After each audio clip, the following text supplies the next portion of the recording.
अभी दूसरे फेज का 26 तारीख को मतदान है। जम्मू रियासी पार्लियामेंट कॉन्स्टिट्यूंसी में भारतीय जनता पार्टी की प्रदेश इकाई व केंद्रीय नेतृत्व बड़ी गंभीरता से इस उत्साह कार्यकर्ता का जो बना हुआ है उसको और मोरल बूस्टिंग करने के लिए लगातार विभिन्न कार्यक्रमों के माध्यम से भी और पत्रकार वार्तालाप के माध्यम से भी पार्टी का प्रचार जारी है। आज हम सबका सौभाग्य है कि भारतीय जनता पार्टी के राष्ट्रीय सचिव एक प्रखर वक्ता जम्मू रियासी पार्लियामेंट कॉन्स्टिट्यूंसी में जुगल किशोर शर्मा जी के लिए एक न सिर्फ 6 मार्च समूचे जम्मू रियासी पार्लियामेंट्री कॉन्स्टिट्यूंसी के अंदर मोमेंटम को और बूस्ट देने के लिए आज हमारे बीच में अब पधारे हैं, जिनका एक बड़ा कार्यक्रम शाम को 5 बजे अकाली कौर सिंह नगर डिग्याना में रखा गया है। वहां पर भी आप सबको आमंत्रित किया गया है। मैं चाहूंगा कि आज की प्रेस कॉन्फ्रेंस के माध्यम से सरदार मनजिंदर सिंह जी सिरसा जो हमारे बीच में आज जम्मू में मंदिरों के शहर में पधारे हैं,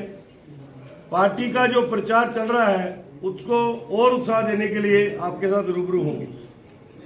सर धन्यवाद जी, माननीय विक्रम रंधावा जी, रंजोत जी, हमारे चरणजीत सिंह जी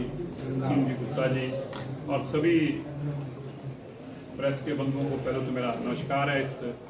पवित्र मंदिरों की धरती पर आज हम देश के प्रधानमंत्री नरेंद्र मोदी जी के लिए जो उन्होंने पिछले 10 साल में देश में ऐसी प्राप्तियां हासिल की जिसके चलते पूरी दुनिया के अंदर आज सबसे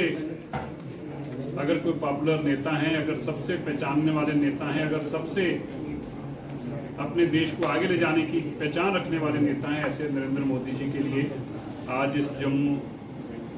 लोकसभा के अंदर अपने लोगों के साथ बातचीत करने के लिए आया।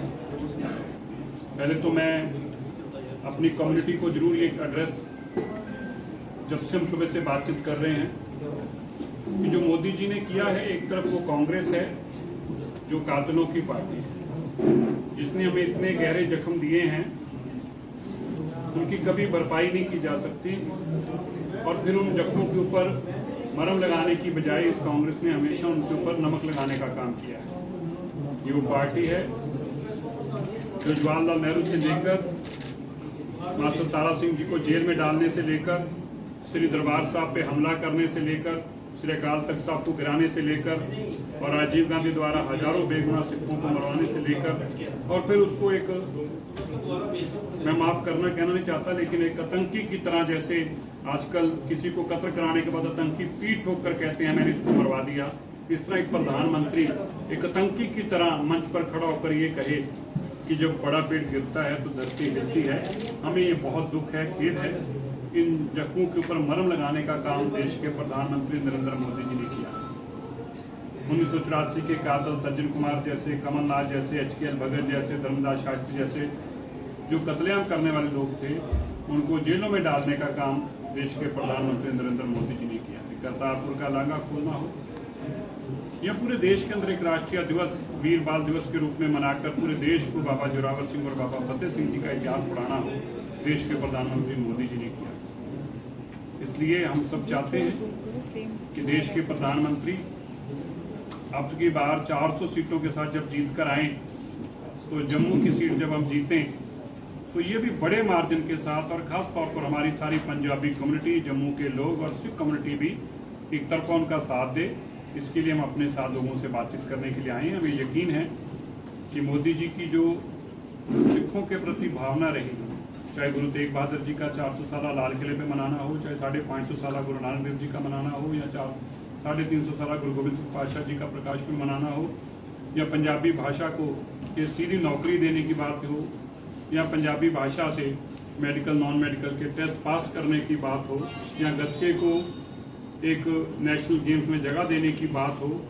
ये सारी ऐसी चीज़ें हैं जिससे मैं समझता हूँ कि 75 साल के बाद किसी प्रधानमंत्री ने 60-65 साल के बाद पंजाबियों को, सिखों को, उनकी भावनाओं की कदर की है। और देश के अंदर जैसे आपने देखा, एक तरफ गांधी परिवार है जिनके माताजी का पूरा जोर लगा हुआ है, कि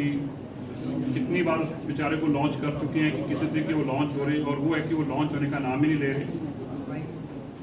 एक बार 400 सीटें आने वाली ये पार्टी थी, कभी कांग्रेस की 400 सीटें आती थी, हिमालय जितनी बड़ी पार्टी थी, अब बेचारी एक छोटे से शहर जितनी भी नहीं रह गई। और इस बार जो लग रहा है कि 2 डिजिट में भी उनके कैंडिडेट कांग्रेस के 75 साल के इतिहास में पहली बार होने जा रहा है कि कांग्रेस पार्टी के ही राहुल गांधी, प्रियंका गांधी, सोनिया गांधी जी इस बार ये कांग्रेस को वोट नहीं डालेंगे। आप ध्यान से इस बात को नोट कर लेना। 75 साल में पहली बार होने जा रहा है कि ये लोग कांग्रेस को वोट नहीं डालेंगे, क्योंकि इन्हीं की सीट के ऊपर जहां पे ये रहते हैं वहां से कांग्रेस का कैंडिडेट चुनाव नहीं लड़ रहा। मुझे लगता है कांग्रेस का इससे बड़ा पतन नहीं हो सकता। जहां कांग्रेस का हेडक्वार्टर हो, जहां कांग्रेस की अध्यक्षा का घर हो, जहां कांग्रेस के राहुल गांधी का घर हो, जहां कांग्रेस की प्रियंका गांधी का घर हो, वहां से भी उनका सफाया हो चुका हो और उनका कैंडिडेट वहां ना हो, वहां भी कोई और पार्टी चुनाव लड़ रही हो, मैं समझता हूं इससे ज्यादा पतन किसी पार्टी का नहीं हो सकता। इसलिए मोदी जी का लोग साथ देंगे और मोदी जी को जिताएंगे। 400 सीटों के साथ फिर से भारत में सरकार बनाएंगे और ये सरकार पिछड़े की, गरीब की, किसान की, मजदूर की, ये उन लोगों की सरकार है जो लोगों के घर तक प्रधानमंत्री जी सीधा उनके हक पहुंचाने का काम करते हैं। इसलिए 400 पार जो सरकार है उसके लिए हम सब लोग भी इकट्ठे होकर आज मोदी जी के लिए प्रचार कर रहे हैं।